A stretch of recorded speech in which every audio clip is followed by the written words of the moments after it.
Mark, how satisfactory were you with that performance against York on this afternoon?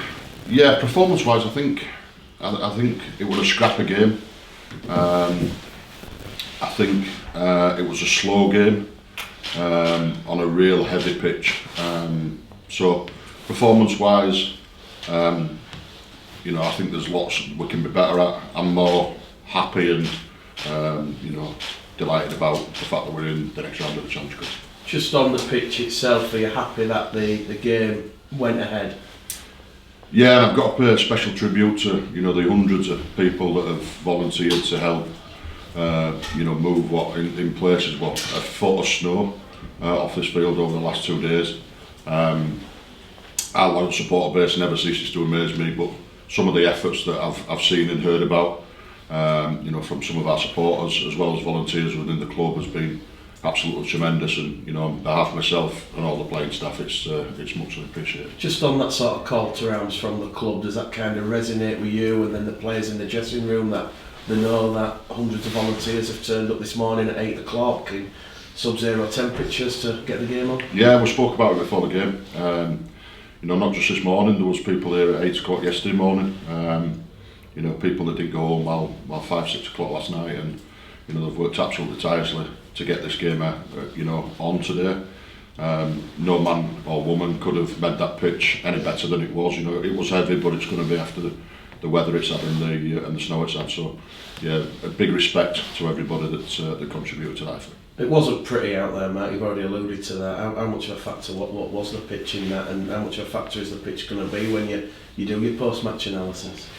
Yeah, I'll have a look at it, Mick. I thought it was pretty in spells. I thought we played some really attractive rugby in spells, but we were sloppy. I think the whole game was sloppy. I think York did a really, really good job at trying to slow the game down, and credit to them for that. But if somebody had said we're going to win the game 62-6, then I'd have taken that before the game. So, rugby league's an honest game, and York were a real gritty, honest team that came here and represented their club, tremendously. Just on York Acorn, I think they deserve a bit of praise, a lot of praise, like you just alluded to. I think there were an earlier 20-minute spell where it was just 18-6, and they got Bradford in that arm wrestle. Yeah, listen, rugby league's an honest game, and them boys came here today, and this isn't disrespecting them, but that's probably their cup final, and we spoke about that before the game.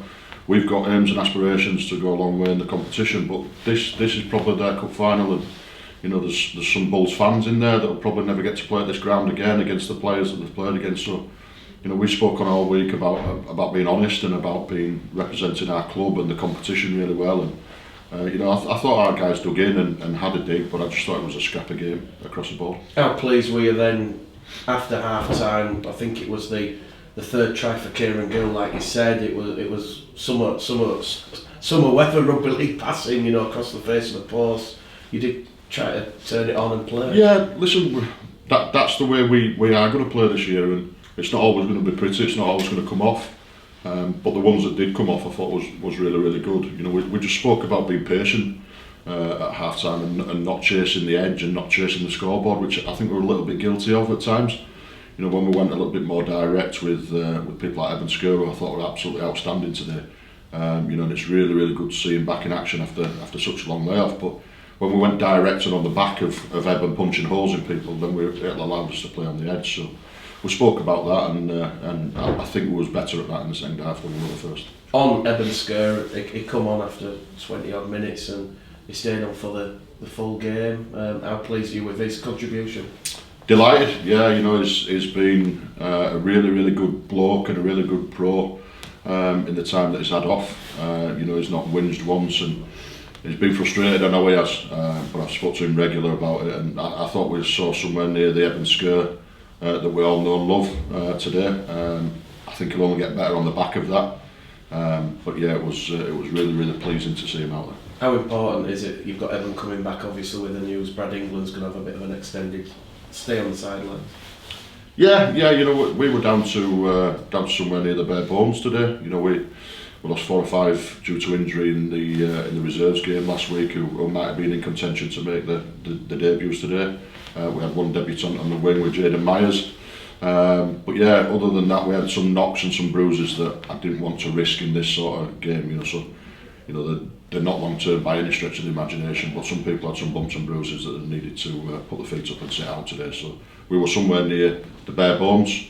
But again, it's given an opportunity for 4 or 5 young lads to join the squad and experience the week leading up to a Challenge Cup game, which will stand them in great stead as well. On those 7 changes you made today, Mark, obviously Liam Tyndall, George Roby, they were cup-tied absences.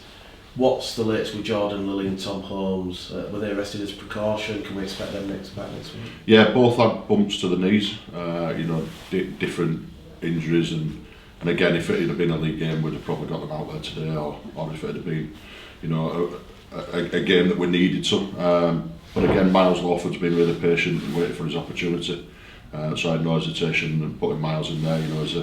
As one of 4 halves that we've got, and we believe in his ability. So that was a simple one for me. And credit to Deck, he put his hand up early in the week, and said he wanted to play. So that's what we went with, and I thought they did all right in spells. Bodie Thompson, HA, he should be okay. Michael Lawrence, what's the latest? Yeah, Bodie Thompson, all being well, should be okay for next week. Michael Lawrence has got a hamstring injury, so we'll assess that. And we've got some waiting on a few reports and a few results from scans, etc. So we'll assess that once we get them. Any injuries picked up today? No, not that I know of, just little bits. I think Miles dislocated his finger in the first half there, but I told him that now makes him a rugby league player. Nothing that's critical that's going to stop people playing. Declan took a knock, and I thought you could have taken him off and they left him on, and he showed his speed and determination to score that try, such as much I know. What was his knock, and why did you leave him on? I think he smudged his lipstick.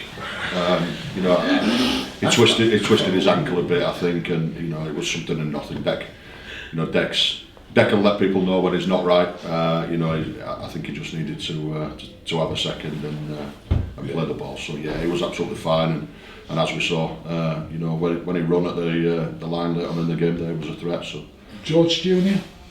Yeah, George Junior is fine. Yeah, he's fine. Yeah, he had a solid match. I thought, very solid. Again, he's another one that's been really patient. Waiting for his opportunity. He's played in the academy, and that's the great thing about George being so young. He's available to play academy, reserves football, and obviously the first team. So he's had a game in the academy. He's been really, really patient in the background at training and things like that. But I thought he did himself some good today. The Roger's sin bin just before half time. What was he actually sin bin for? Was it just put the? I've no idea, Keith. I was going to ask you. Elbow, yeah, raising the elbow. Right. Okay. We could hear the referee in the right. Okay. Aaron said he raised the elbow. Okay, so if that's what the referee says, then that's what he says. I'll have a look at it on video and we'll see how it was. But I didn't see much in it from where I was sat. Are you pleased you kept them out in the second half? Yeah, that's probably the one big negative for me. I was, I challenged the players to keep them scoreless throughout the game. But again, credit where it's due. They came and they had a dig and they sneaked over for one. But yeah, apart from that, we've come away unblemished on the scoreboard. So yeah, I've got to be happy with that. On the IMG stuff, Mark, have you had time to digest it, or do we need to wait a bit longer for that conversation? No, I've had a brief look at what was said, Mick. Yeah. What's your thoughts on the 5 pillars that they've decided?